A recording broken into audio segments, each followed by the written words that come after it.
Welcome back to video 2. I'm Jeb Smith, broker-owner of Coastal Realty Group, here with my preferred lender, Josh Lewis, a certified mortgage consultant with OnQ Financial. Today, we're continuing the critical discussion of mortgage pre-approval. We're going to answer several questions I hear frequently from home buyers, including, what does a good pre-approval letter include? How long is my pre-approval letter good for? How much time is it going to take me to get pre-approved? And most importantly, we're going to discuss if there's anything better than a pre-approval and when it might be needed. These are important questions, so let's jump right into it. Josh, what are the essential elements a pre-approval letter must include?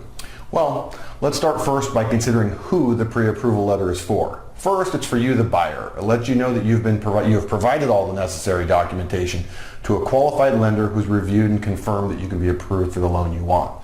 Secondly, it's for the listing agent of the home you're making an offer on. In smaller markets, your agent and lender may know each other well. In larger markets like Southern California, it's likely they've never done business together. The letter is selling that agent on the fact that not only do you want to buy the home, you're very well qualified to do so and will be able to close in a timely manner with no major headaches to them or their seller.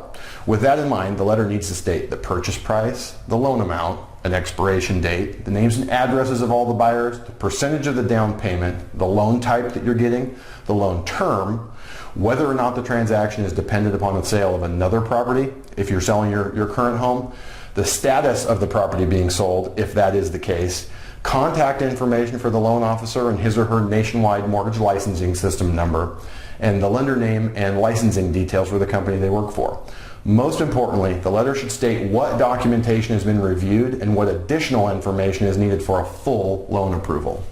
Okay, so a couple of thoughts based off of your answer, Josh. What documentation is needed to go from a pre-approval to a full approval? Didn't we already say the borrower should have given you all of their supporting documentation before you issued the letter initially? Absolutely, but there are several items we cannot have until we have an actual accepted offer and open escrow. One is a fully executed purchase agreement and escrow instructions. The next is a title insurance commitment, and the last is an appraisal. Those are all dependent on the property and are necessary for issuing a full approval. Okay, so you also mentioned an expiration date. When my clients see that and we don't find a home right away, often they get nervous and start asking or reminding me, my pre-approval letter is going to expire. So, with that being said, what is the date there for, and what does it really mean? There's some legal liability for a lender in providing this letter. In fact, only a lender can issue a pre-approval letter. By law, a broker can only issue a pre-qualification letter since they don't make a credit decision. Now, imagine if there was no expiration date. You get pre-approved and then write an offer on a home 5 months later, but you happen to have quit your job in the meantime.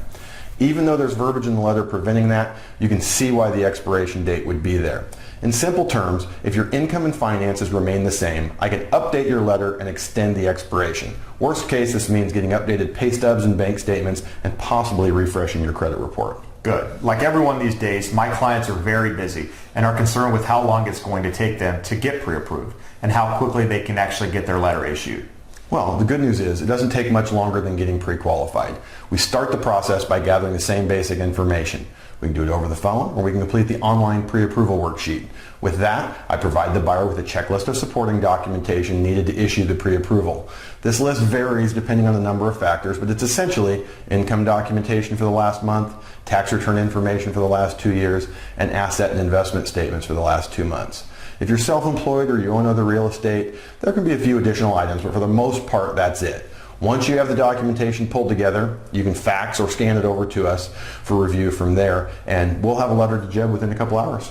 All right, I think now we have a much clearer picture of what the letter includes. Just how important is it and how quickly you can get the letter issued? We're going to wrap up the discussion in the next and last video in this 3-part series. You should see a green box below. Click on that box to join us, and we will deliver each of the next 2 videos directly to your inbox. In the last video, we're going to discuss and answer some questions that buyers have, like, why does my realtor always want me to talk to their guy?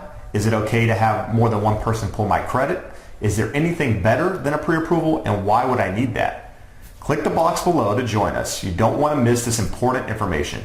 If you're in a rush and want to speak to either of us about real estate or mortgage-related items, our phone and Our phone and email information is listed below. Feel free to reach out at any time. Thanks again for joining us, and I look forward to seeing you on video 3.